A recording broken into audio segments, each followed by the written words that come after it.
할렐루야. 치료말씀TV 채널에 들어오신 구독자 여러분, 예수님 이름으로 축복하며 인사드립니다. 저는 서울 방배동에 있는 충만한교에서 26년이 넘도록 예수님 이름과 성령 역사와 일반 병원에서 고치지 못하는 귀신 축사와 암을 포함한 불치병과 조현병을 포함한 정신질환을 예수님 이름과 성령 역사로 치유하는 전인치유 목회자 강용선 목사입니다.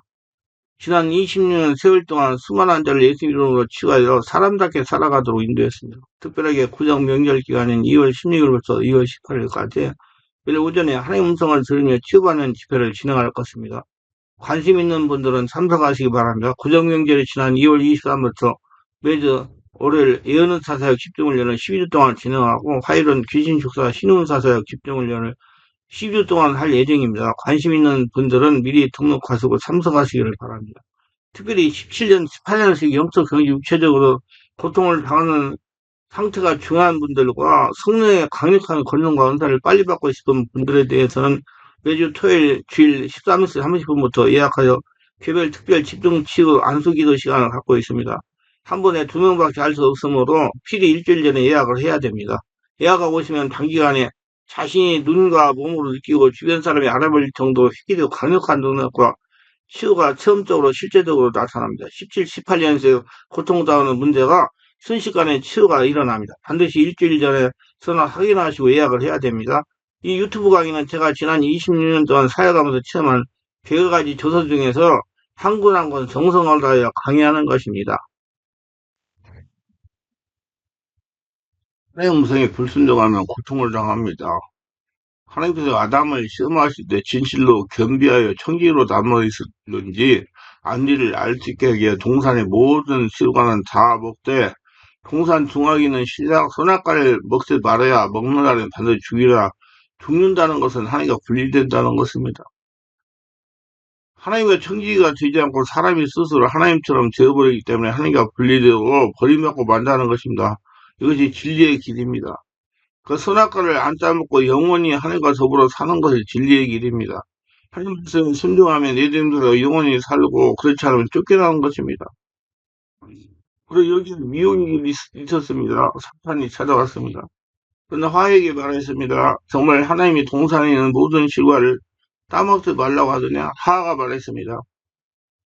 아니라 동산에 있는 모든 실과는 따먹되 중앙에 있는 실과는 먹지도 말라 만지도 말라 죽을까 하노라 하니라. 너희가 그 실과를 먹은 날에는 너희 눈이 밝아 너희도 선악을 판단하기를 하나님처럼 할 수 있게 되어 여기에 미혹에 찬 소리가 들려왔습니다. 여기는 화는 진리기를 따를 것이냐 미혹기를 따를 것이냐 화는 선택해야 되는 것이냐 그는 그만 그 자리에서 하나님의 진리기를 저버리고 그도 선악과를 hun석하는 주인이 되겠다고 생각해서 그 선악과를 따먹고 그리고 남편에게도 선악과를 주어가지고 남편도 그걸 받아먹고 미혹의 길을 들어서 스스로 좋고 나쁜 걸 결정하는 주인으로 하겠다고 하다가 하나님께 버림을 받고 말았습니다. 미혹의 길은 절망의 길입니다. 그들은 하나님과 기도가 끊어지고 영이 죽었습니다. 그 영혼이 죽자 도덕성은 파괴도 부패되었습니다. 인간은 완전히 타락해서 더럽고 추악하게 되었습니다. 부패해버렸기 때문에 이제는 하나님을 만날 수도 없게 되고 인간 지성은 망가지고 찢어지고 마는 것입니다.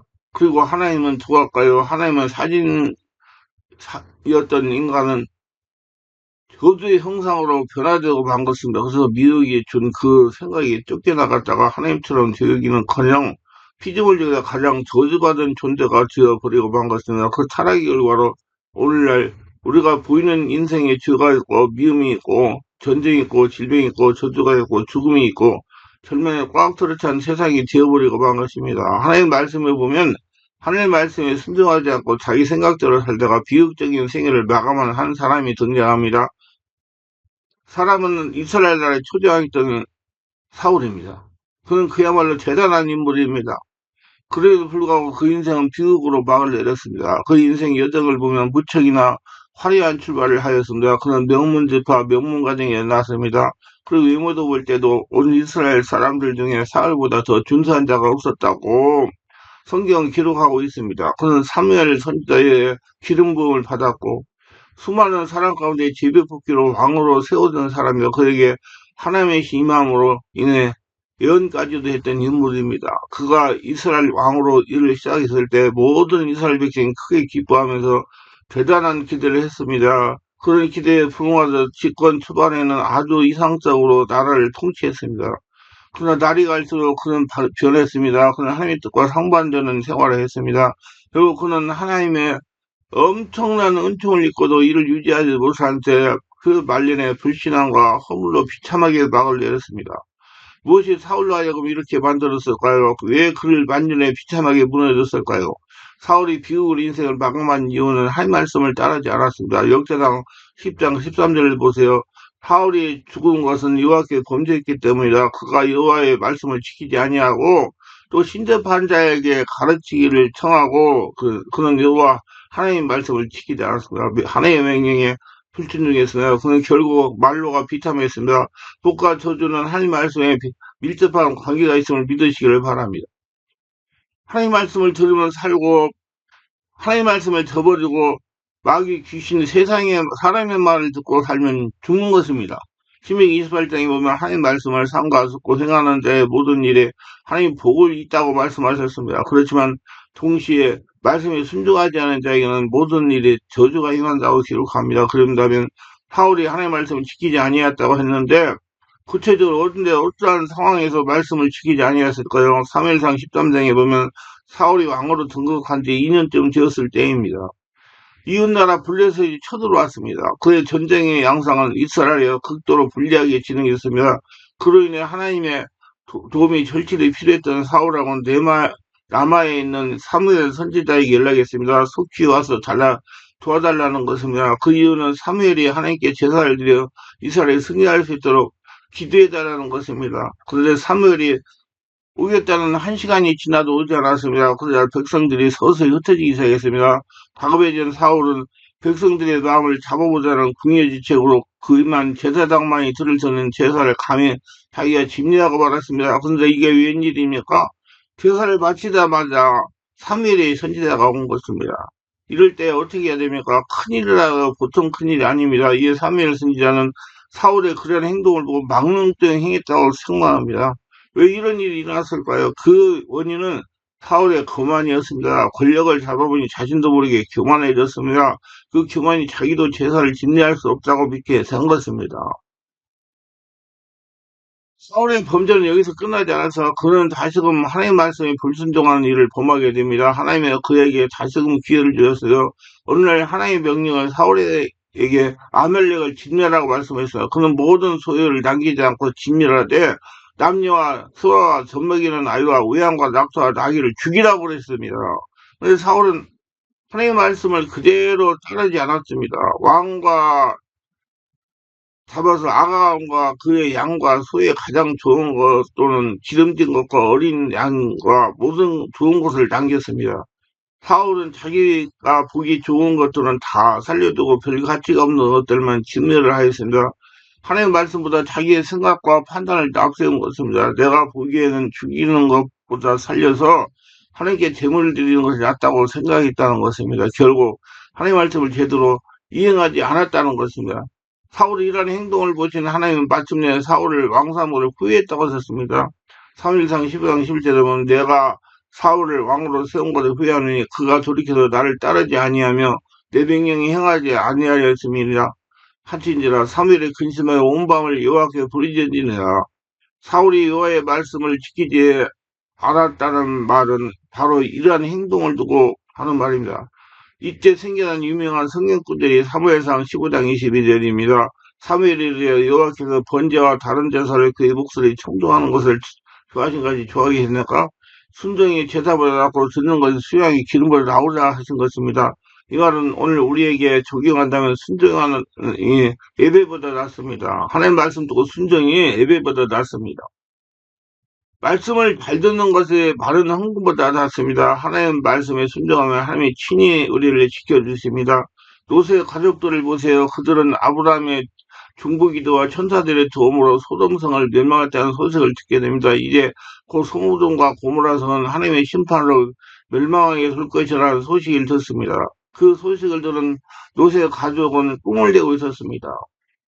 그리고 딸들과 결혼을 할 사육감들을 불러서 멸명의 소식을 알려주는데 그들의 반응은 이렇습니다. 창세기 19장 14절 그의 사육감들은 그가 농담을 한다고 생각했습니다. 그리고 천사들이 롯을 재촉합니다. 서두르시오. 여기 있는 부인과 두 딸을 데리고 여기를 떠나서 꾸물거리고 있다가 이 성이 벌을 받을 때 함께 죽고 말 것이라고 말씀하고 있습니다. 롯은 이 위기를 직면하지 못했습니다.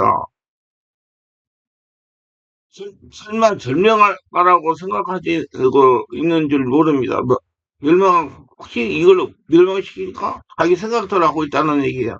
그래서 주의 사자가 롯과 그의 두 딸과 아내의 손을 잡았고 이 성에서 나오게 합니다. 그런데 더욱 안타까운 것은 그렇게 하나님이 강력하게 롯의 손을 잡고 나왔는데 롯의 아내는 뒤를 돌아보다가 소음기둥이 되어 말았습니다. 주님께서는 롯과 그의 가족들에게 뒤를 돌아보거나 들에 머물거나 하지 말라고 말씀하신 겁니다. 없어질 재물에 미련을 두지 말라는 경고입니다. 하나님 말씀만 따르고 앞만 보고 가라는 말씀입니다. 인생의 뒤를 돌아보고 과거의 얽매여 미래를 보지 못하는 어리석음을 범하지 말라고 하는 것입니다. 창세기 19장 2절에 노시의 아내는 뒤를 돌아봤으므로 소원기둥이 되었더라 해서 히브리어로 나바토라는 단어인데 이 말은 골똘히 바라보다 마음속에 간직하다는 말입니다. 따라서 노시 하나가 단순한 호기심으로 소돔을 바라봤다는 말이 아니라 소돔에 두고 온 재물 마음에 빼앗겨 돌아보는 것임을 나타내주고 있습니다. 또한 천사의 경고의 메시지는 그를 잊어버리고 있는 것입니다. 우리들이 바라봐야 할 것은 무엇인가 말씀하고 있는 것입니다. 우리는 항상 그것을 삶으로 실천하지 못합니다. 그리고 잊어버립니다. 중요한 것을 잊어버리고 자기 생각대로 따라가요. 마태복음 6장 24절에 그러므로 내 말을 듣고 그로 행하는 사람은 반석 위에다가 자기 집을 지은 슬기로운 사람과 같다고 할 것이라고 말씀하십니다. 바로 슬기로운 사람은 주의 말씀을 듣고 순종하고 행하는 사람입니다. 무슨 손해가 나더라도 순종하는 사람입니다. 미루지 않는 사람인 것이나 주저하지 않고 꾸물거리지 않는 사람인 거라 우리들은 얼마나 어리석은지 모릅니다. 주저하고 잊어버리고 거부하며 살아갑니다. 그럴 때 주님은 노세 아내를 기억하라 하십니다. 행동하는 신앙이 되십시오. 이것이 주님의 오늘 살아가는 우리에게 주시는 말씀입니다. 주님 말씀에 순종하시기를 바랍니다. 어느 목사님의 신이 눈이 되고 주님의 음성을 들어 살아가는 간증입니다. 저는 허리에서부터 얼굴까지 반신불수가 되어 충만하게 오기 전까지 6개월 동안 반신불수가 되어 거동을 못하며 집안에서 지냈습니다. 그러다가 저희 친구 목사님들의 충만한 교회 가면 치유가 된다는 말을 듣고 차에 실려 충만한 교회 성령치 집회에 참석해서 은혜 받아서 그런데 참석한 첫날부터 성령의 강한 불세례를 받고 온몸이 불덩어리가 되니 몸이 뒤틀리기 시작했습니다. 여러분 몸무게 불덩이가 됐다는 건 성령의 역사로 자기 안에 지배가 되니까 자기 안에는 귀신이 하고 성령 역사하고 대립이 일어나가지고 불덩어리 된 거예요. 여러분 목사님들 웃어가지고 무슨 자기 몸 좀 뜨거우면 불 받았다고 가버리는데 그거 다 정리해가지고 그 귀신이 떠나가야 그 다음에 온전히 성령 충만한 사람이 됩니다. 그러니까 그 뒤에 속에 귀신 살아가지고 맨날 문제를 일으키는 거예요. 우리 확실히 합시다. 악한 귀신들이 발작을 한 겁니다. 그래서 수많은 귀신들이 발작을 하면서 떠나고 소리를 지르며 떠나갔습니다. 이때까지 제가 허리적으로 자월신경적으로 이렇게 되었지 귀신의 역사로 이렇게 되었다고 꿈에도 생각하지 않고 병원치료 받았을 때였습니다. 한마디로 영적인 무지한이었습니다. 그러다가 성령 인도로 충만한 게 와서 성령의 강력한 불을 받고 치유되기 시작하다가 며칠이 지나서 저 혼자도 걸을 수가 있었습니다. 그래서 제가 선수 운전하면서 열심히 다니고 그러다가 여러 가지 성령의 은사와 은혜를 받았습니다. 질병의 배후에도 영적인 세계가 결국에 있다는 걸 체험적으로 알게 되었습니다. 차차로 치유가 되면서 영안이 열리고 사람들 보면 그 사람의 심령이 읽어지는 지식 말씀 은사가 나타나고 안속이 되면 성령의 역사가 강하게 나타납니다. 하나님 뜻을 구하고자 기도하면 성령께서 감동으로 알게 하십니다. 성도들의 상담을 요청할 때 문제를 놓고 기도하면 성령께서 오늘 알게 문제를 해결하라. 그래서 교회가 점점 부흥하게 됐으며 몇 개월 다니며 치료받은 이래 몸도 완처가 되었습니다. 남편도 너무나 좋아하는 것이었으며 정말 하나님은 못하시는 것이 없으십니다. 저를 취하시는 하나님에게 영광을 돌립니다. 그리고 시간 안수해 주신 목사님에도 감사드립니다. 성도는 말씀과 성도 영안이 여러 신적인 세계를 알려고 노력해야 됩니다. 그러면 나와 같은 생고생을 하지 않을 겁니다. 정말 목사가 영안이 멀고 영적인 세계를 모르면 안 됩니다. 이제 여기 와서 매주 다른 영적인 말씀 듣고 영의 눈과 귀가 열리니 어깨도 한층 쉬어졌고요.